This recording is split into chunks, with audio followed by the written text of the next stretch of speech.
You're just a busboy. You clear plates, that's it. That's all you'll ever be. The entire restaurant went quiet. Even the kitchen stopped clanging. Because what that tech billionaire didn't know was that the busboy he just humiliated had a PhD in computer science from MIT, spoke 4 languages, and was about to save his entire company in the next 5 minutes. But we're getting ahead of ourselves. Let me take you back to where this all started. It's Tuesday night at Cypher, this trendy restaurant in Palo Alto where every other person thinks they're the next Steve Jobs. You know the type of place. $14 lattes, Edison bulbs everywhere, and tables full of people having disrupting conversations about their cryptocurrency startup that definitely isn't a pyramid scheme. At table 7 sat Derek Chin, 35 years old, founder of a tech company worth about $3 billion, wearing a $700 hoodie and acting like he invented humility. He was there with 4 potential investors, and ho, he was putting on a show.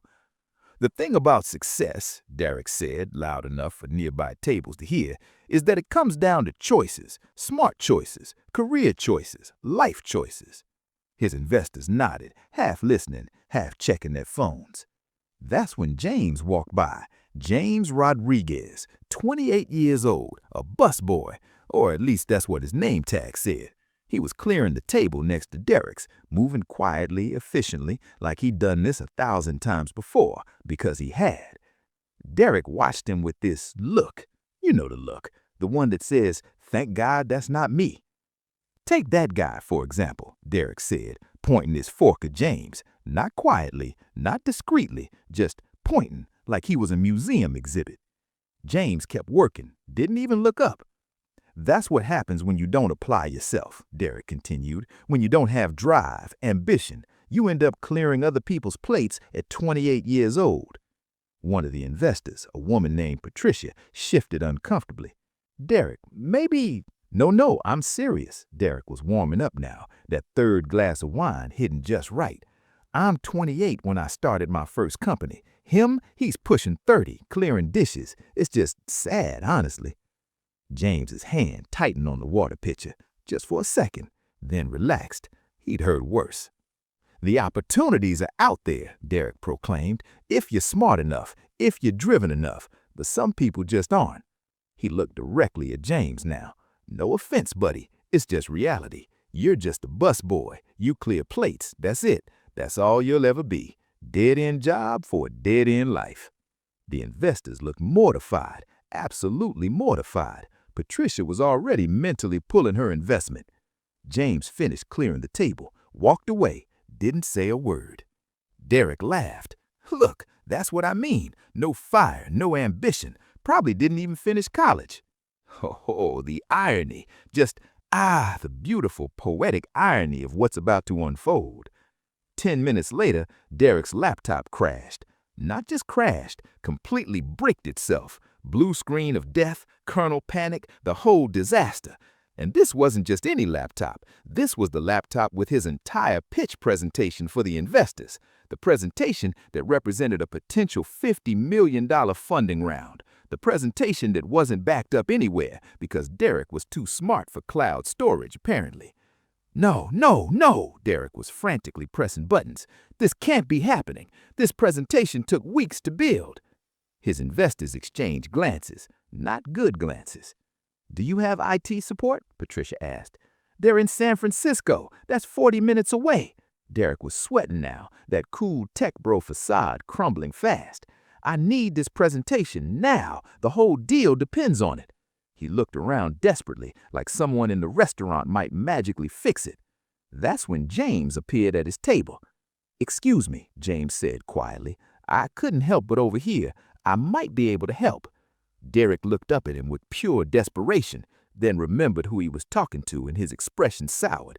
You're a busboy. What do you know about computers?" "Quite a bit, actually," James said calmly. Derek laughed, that mean, dismissive laugh. "Right, and I'm a Michelin star chef. Look, I need a real professional, not—" "Your laptop has a corrupted kernel module," James interrupted. "Probably from that Catalina update you've been postponing for 3 months. I can see the error code from here. I can fix it in about 4 minutes if you let me." Derek stared at him. How did you— May I? James gestured to the laptop. Derek looked at his investors. They were already standing up to leave. $47 million walking out the door. Fine. Derek practically threw the laptop at James. But if you make it worse— James sat down. His fingers moved across the keyboard like a concert pianist. Commands flew across the screen faster than anyone could read. He was incredible to watch. The investors stopped, sat back down, watching. "What you're doing wrong," James said conversationally while his hands never stopped moving, "is treating your OS like it's stable. You're running 3 deprecated libraries, your security certificates expired 2 weeks ago, and you've got a memory leak in your presentation software that's been getting worse every day." Derek's mouth hung open. "There," he hit enter with a flourish. "Your presentation is recovered, optimized, and I fixed the memory leak. You've also got about 6 security vulnerabilities I patched. You're welcome." The laptop hummed back to life. The presentation appeared, perfect, pristine. Silence. Patricia spoke first. "That was incredibly impressive. Where did you learn to do that?" James smiled, and it was a smile that said so much. "MIT, PhD in computer science, specialization in systems architecture. I also have a master's in applied mathematics from Stanford." You could have heard a pin drop. Derek's face went through about 17 emotions in 3 seconds. You have a PhD from MIT and you're working as a busboy?" "I'm working 3 jobs to pay off my mother's medical debt," James said simply. "Her cancer is stage 4. The treatments aren't covered by insurance. So I work here at night, I code freelance during the day, and I drive for Uber on weekends. I make more money doing this than I would at most entry-level tech jobs, and I have flexible hours to be at the hospital with her." Absolute silence.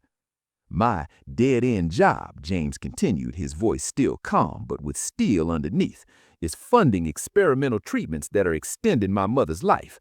My lack of ambition is me choosing family over career, and my dead-end life includes publishing 2 papers this year that have been cited over 300 times.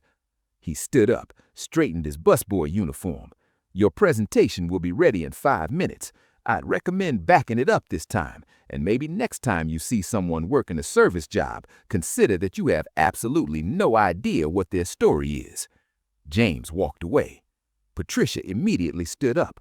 "I'm pulling my investment from your company, but I'd like to give you my card," she called to James. "We're looking for a chief technology officer. The position pays $400,000 a year, full benefits, and flexible hours."